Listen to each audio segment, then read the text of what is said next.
Hi, everyone, and welcome to Fluent Hub English. I'm John. And I'm Amy. Today, we're talking about something important for everyone. Natural disasters can be scary, especially when you don't know how to talk about them. I remember when my city had a big storm last year. Everyone was talking about it, but I didn't know the right words. Oh no, how did you feel? I felt confused and a little scared. I wanted to understand what was happening. That's why today we're going to help you with essential disaster-related English phrases. These phrases will help you understand and talk about natural disasters anywhere in the world. So, why should you listen to today's episode? First, you'll feel more informed during emergencies. Second, you'll learn practical phrases that you can use right away. And third, you'll be ready to talk about weather and safety with confidence. These phrases can help you stay safe and help others in difficult situations. Learning English is like building a strong house, one phrase at a time. Today, we're adding important disaster safety phrases to your language house. With these phrases, you can go from confusion to clear communication when it matters most. I remember when I was traveling in Asia, there was a big earthquake warning. Oh no! Did you know what to do or how to ask for help? Not really. I just followed what other people were doing. It was stressful not knowing what was happening. That's why learning disaster English is so important, even for travelers. Now I can help others who might feel confused during emergencies. I had a friend who missed important evacuation information because she didn't understand the warning. Was that difficult for her? Very. She didn't know how to ask about the danger. It put her at risk. That's exactly why we're creating this episode today, to help people like her stay safe. Today, we'll cover 4 important disaster-related situations. First, we'll learn phrases for identifying and describing natural disasters. Second, we'll practice talking about emergency situations. Third, we'll learn useful phrases for disaster aftermath. And finally, we'll cover preparation and safety measures. Each section will have guided response, role plays, a short story, and guided practice. We'll make it fun and easy so you can use these phrases in real life. At the end, we have a quick quiz to test what you've learned. Plus, we'll give you a challenge to practice using these phrases. Make sure to listen carefully for our quick quiz at the end of the episode. It's a fun way to check how much you've learned. You might be surprised at how many phrases you remember. It's like a little game to test your knowledge. If you enjoy today's episode, please give us a thumbs up and subscribe to our channel. That helps more people find Fluent Hub English and learn with us. You can also share this episode with friends who want to learn about safety. Let's get started with our first scene. Scene 1. Basic natural disaster vocabulary and descriptions. Welcome to our first scene. We're learning about different types of natural disasters. Let's learn some basic phrases for talking about natural disasters. First, you might want to ask about the weather. Is it going to rain today? You can reply. I think it might rain later. They might ask. Is there a storm coming? You can say. Yes, the weather report says there might be a storm. They might ask. What kind of disaster is this? You can reply. This looks like a flood to me. Or I think this is an earthquake. they might ask. How strong is the wind? You can say. The wind is very strong today. Or It's windy, but not too bad. remember to be clear when talking about weather and disasters. Excellent. These phrases will help you in many situations. Let's move on to some role plays to see how these phrases work in real conversations. Role play. Now let's practice with a role play. I'll be the concerned citizen, and Amy will be the weather reporter. Good morning. Today's weather report shows some possible storms later. Oh no! Is it going to rain a lot? Yes, there might be heavy rain in the afternoon. Is there a risk of flooding? Yes, in low-lying areas. Please be careful if you need to go out. What kind of disaster should we prepare for? It looks like it might be a flash flood situation. How strong will the wind be? The wind could reach 50 miles per hour. Please secure outdoor items. Thank you for the warning. I'll stay home if it gets too dangerous. That's a good idea. Stay safe and check our updates later today. Great job with the role plays. Let's move on. Up next, we have a short story. As you listen, try to notice how the phrases you just learned appear naturally in the story. Our story today is called Mariah's Weather Watch. Mariah looked out her window as dark clouds gathered overhead.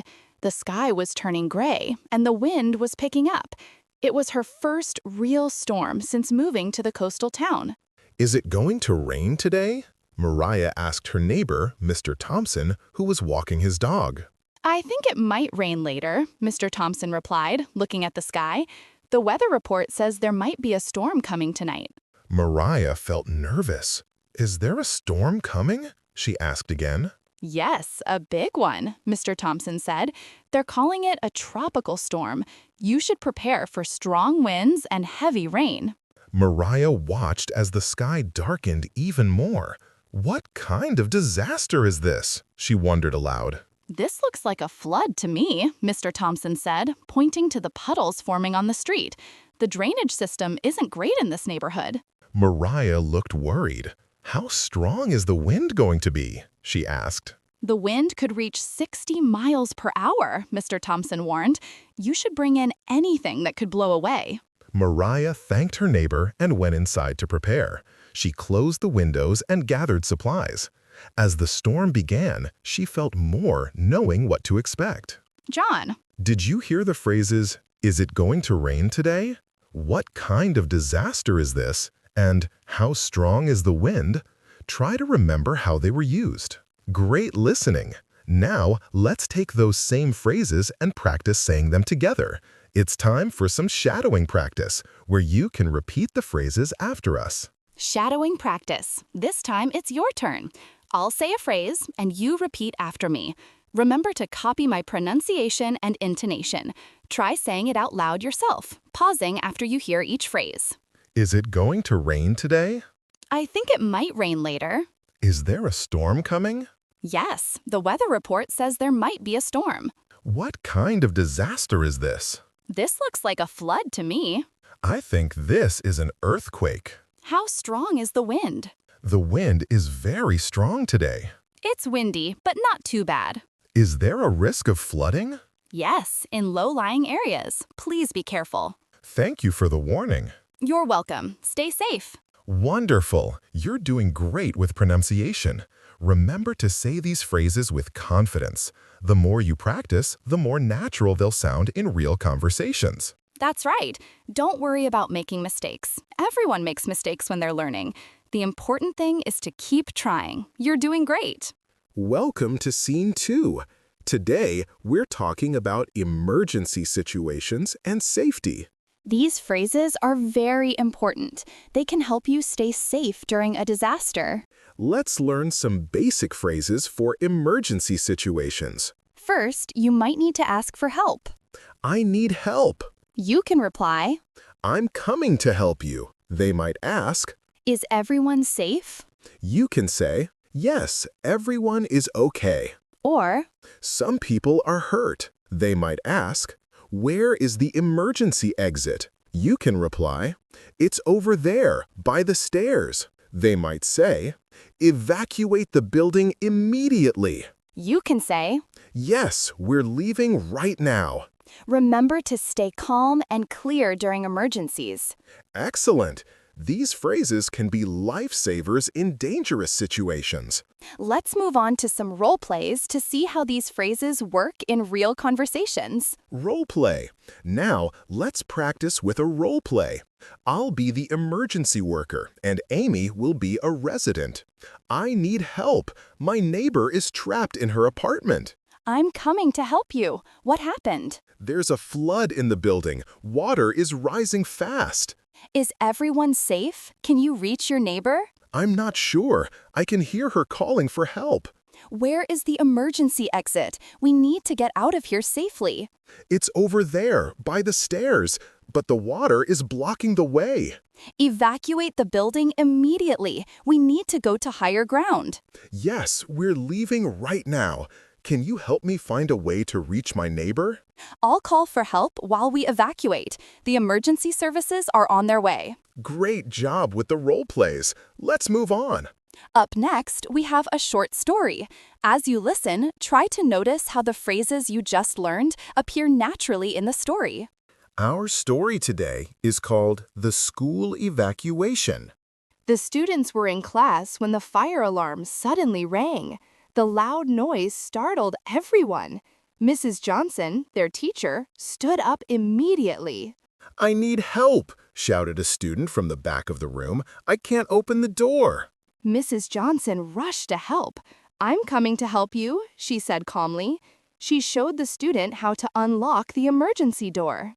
As they exited the classroom, Mrs. Johnson checked on her students. Is everyone safe? She asked, looking around at the frightened faces. Yes, everyone is okay, replied one student, but some people are scared. They joined the other students in the hallway. Where is the emergency exit? Asked a nervous student. It's over there, by the stairs, Mrs. Johnson pointed. We need to walk quickly, but not run. Suddenly, the principal's voice came over the loudspeaker. Evacuate the building immediately, the announcement boomed. Go to the football field and wait for further instructions. The students moved quickly but orderly. Yes, we're leaving right now, Mrs. Johnson assured them, keeping her voice calm. As they filed out of the building, Mrs. Johnson counted her students. Everyone is here, she reported to the principal when they reached the football field. The students sat down, still a little scared, but feeling safe. They had practiced this drill many times, and it worked just as it should. Did you hear the phrases, I need help? Is everyone safe? And evacuate the building immediately? Try to remember how they were used. Great listening! Now, let's take those same phrases and practice saying them together. It's time for some shadowing practice, where you can repeat the phrases after us. Shadowing practice? This time it's your turn. I'll say a phrase and you repeat after me. Remember to copy my pronunciation and intonation. Try saying it out loud yourself, pausing after you hear each phrase. I need help. I'm coming to help you. Is everyone safe? Yes, everyone is okay. Some people are hurt. Where is the emergency exit? It's over there, by the stairs. Evacuate the building immediately. Yes, we're leaving right now. Thank you for your help. You're welcome. Stay safe. Excellent. You're doing great with pronunciation. Remember to speak clearly and calmly in emergency situations. Imagine you're talking to someone who needs your guidance. That's right. Practice saying these phrases with confidence. The more comfortable you are with them, the better you'll be able to help others when it really matters. Welcome to Scene 3. Today, we're talking about what happens after a natural disaster. These phrases will help you talk about the aftermath and recovery efforts. Let's learn some basic phrases for disaster aftermath. First, you might want to ask about damage. For example, you can reply, "No one is seriously hurt." They might ask, "How much damage is there?" You can say, "The house is damaged, but it's still standing." or "The bridge is completely destroyed." They might ask, "When will things return to normal?"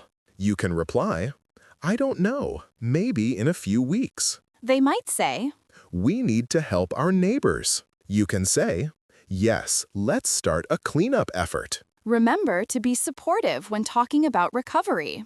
Excellent! These phrases will help you show concern and offer help after disasters.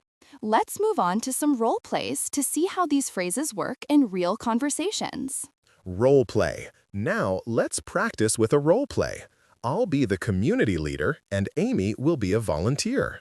Is anyone hurt? We need to know who needs medical attention. No one is seriously hurt. There are some minor injuries, but everyone is safe. How much damage is there to our community center?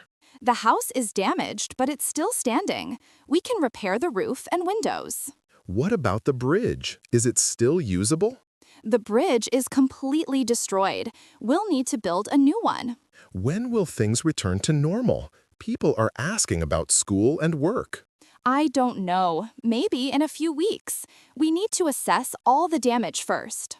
We need to help our neighbors. Many people lost their homes. Yes, let's start a cleanup effort. We can organize volunteers this weekend. Great job with the role plays. Let's move on. Up next, we have a short story.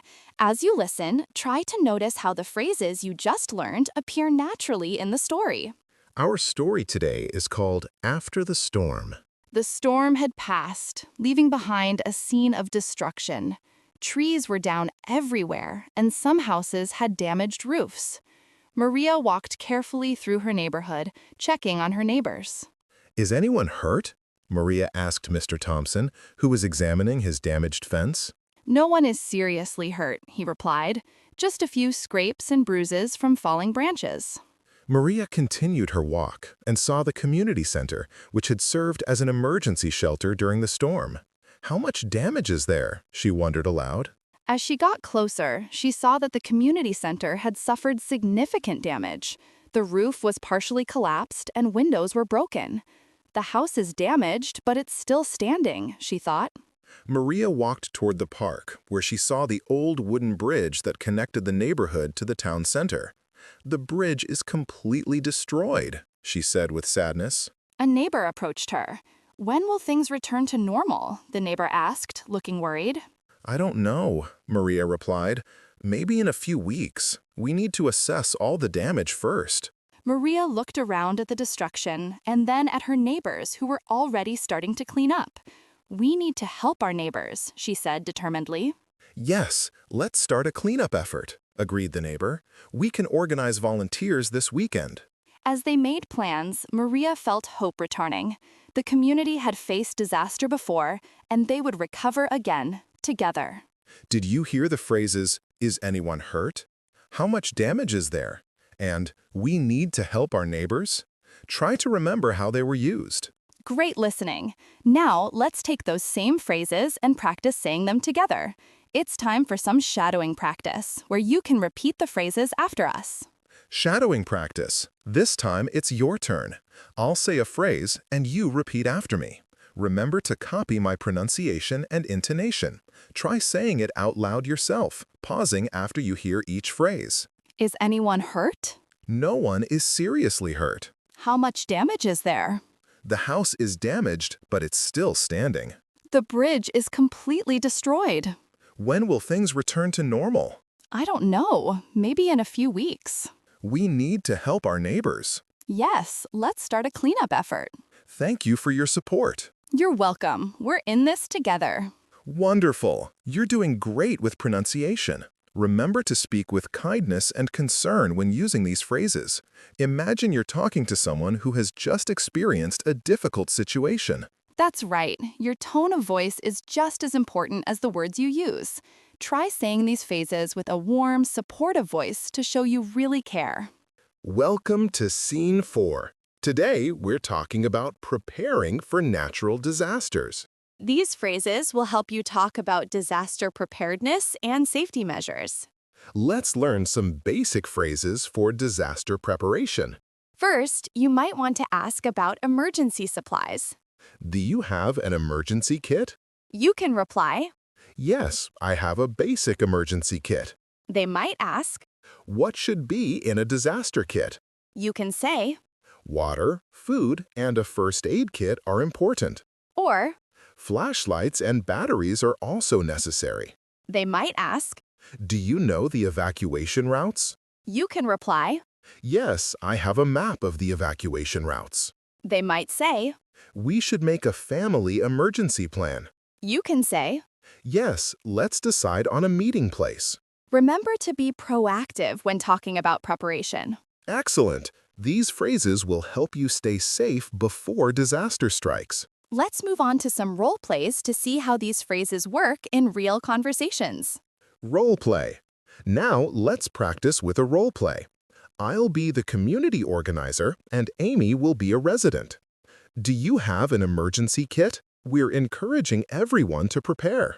Yes, I have a basic emergency kit. I keep it in my closet. That's good. What should be in a disaster kit? Can you share your list? Water, food, and a first aid kit are important. I also have flashlights and batteries. Excellent. Do you know the evacuation routes? We updated them last month. Yes, I have a map of the evacuation routes. I keep it with my emergency kit. We should make a family emergency plan. Many families don't have one. Yes, let's decide on a meeting place. My family doesn't have a plan yet. Great. We can help you create one. The community center has templates. Thank you. I appreciate your help with staying prepared. Great job with the role plays. Let's move on. Up next, we have a short story. As you listen, try to notice how the phrases you just learned appear naturally in the story. Our story today is called The Prepared Family. The Chen family sat around their dining table, discussing the upcoming hurricane season. Mr. Chen had just seen a news report about communities that weren't prepared. Do you have an emergency kit? Mr. Chen asked his wife, looking concerned. Yes, I have a basic emergency kit, Mrs. Chen replied. I restocked it last month after the tropical storm warning. What should be in a disaster kit? Their teenage son, David, asked curiously. Water, food, and a first aid kit are important, Mrs. Chen explained. We have enough water for 3 days and non-perishable food. Flashlights and batteries are also necessary, added their daughter, Lisa. I put extra batteries in my backpack. Do you know the evacuation routes? Mr. Chen asked, looking at his children. Yes, I have a map of the evacuation routes, David said proudly. I keep it in my phone and printed a copy for our emergency kit. We should make a family emergency plan, Mrs. Chen suggested, in case we get separated during the storm. Yes, let's decide on a meeting place, Mr. Chen agreed. How about the community center? It's on higher ground and has emergency power. The family spent the evening creating their emergency plan. They felt prepared and less anxious about the coming storm season. Did you hear the phrases, "Do you have an emergency kit?" "What should be in a disaster kit?" and "We should make a family emergency plan"? Try to remember how they were used. Great listening! Now, let's take those same phrases and practice saying them together. It's time for some shadowing practice, where you can repeat the phrases after us. Shadowing practice. This time, it's your turn. I'll say a phrase, and you repeat after me. Remember to copy my pronunciation and intonation. Try saying it out loud yourself. Do you have an emergency kit? Yes, I have a basic emergency kit. What should be in a disaster kit? Water, food, and a first aid kit are important. Flashlights and batteries are also necessary. Do you know the evacuation routes? Yes, I have a map of the evacuation routes. We should make a family emergency plan. Yes, let's decide on a meeting place. Thank you for your help. You're welcome. Stay safe. Excellent. You're doing great with pronunciation. Remember to speak with confidence when talking about preparedness. The more prepared you sound, the more likely others are to take action. That's right. Practice saying these phrases with a helpful, encouraging tone. You're not just helping yourself, you're helping others stay safe too. Now, let's move on to the vocabulary and phrase breakdown. We'll go over some important words and phrases from these scenes. Emergency kit, a collection of supplies you might need during a disaster. Example, every family should have an emergency kit with water and food. Evacuate, to leave a place for safety. Example, people had to evacuate their homes because of the flood. Aftermath, the situation that exists as a result of an event, especially a bad one. Example, the community was working together during the aftermath of the storm. Damage, harm, or injury. Example, the hurricane caused a lot of damage to the houses. Prepared, ready for something to happen. Example, she was prepared for the earthquake with emergency supplies.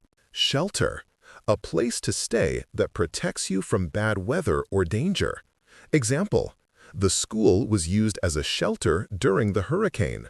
Now, let's test your understanding with a quick quiz. We'll ask you some questions about disaster situations.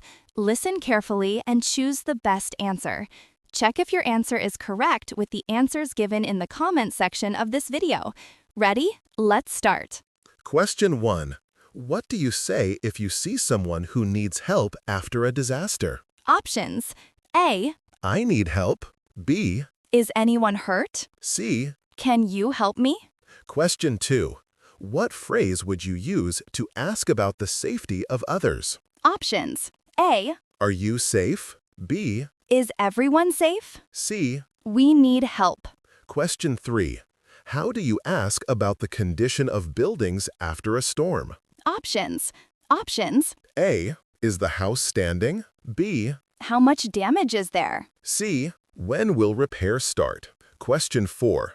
What phrase would you use to suggest helping neighbors after a disaster? Options. A. We need to help our neighbors. B. Can you help me? C. Let's clean up together. Question 5. How do you ask about emergency supplies? Options. A. Do you have an emergency kit? B. Where can I buy supplies? C. What should be in a disaster kit? Great work, everyone! Let's do a quick recap of what we learned in this episode. Wow, what a journey we've had today. From basic disaster vocabulary to emergency situations, aftermath, and preparation, we've learned so many useful phrases. That's right. Now you know how to identify different types of disasters, talk about emergency situations, describe aftermath, and discuss preparedness. We also practiced role plays, stories, and shadowing so you can use these phrases confidently in real life. Remember, learning English is like building a strong house, one phrase at a time. And today, we packed a lot of disaster safety phrases into your language house. Next time you hear about a natural disaster or need to talk about one, you won't feel lost. You'll know exactly what to say. Thanks for joining us on this episode of Fluent Hub English. Keep practicing, keep learning, and stay safe. Before we finish, we have a challenge for you. Try to write one short comment using 2 phrases you learned today. For example, is everyone safe? We need to help our neighbors. Let's quickly recap the key phrases we've learned so far. We learned phrases for identifying disasters, like what kind of disaster is this? And how strong is the wind? We practiced emergency phrases like, I need help, and evacuate the building immediately. We discussed aftermath phrases like, is anyone hurt? And how much damage is there? And we covered preparation phrases like, do you have an emergency kit? And we should make a family emergency plan. Remember, these phrases can help you stay safe and help others during difficult times. Thanks for joining us today on Fluent Hub English. We hope you feel more confident talking about natural disasters in English. In our next episode, we'll be learning phrases for talking about health and visiting the doctor. Until then, keep practicing your English every day, and remember that small steps lead to big progress. Stay safe, everyone, and we'll see you in the next episode.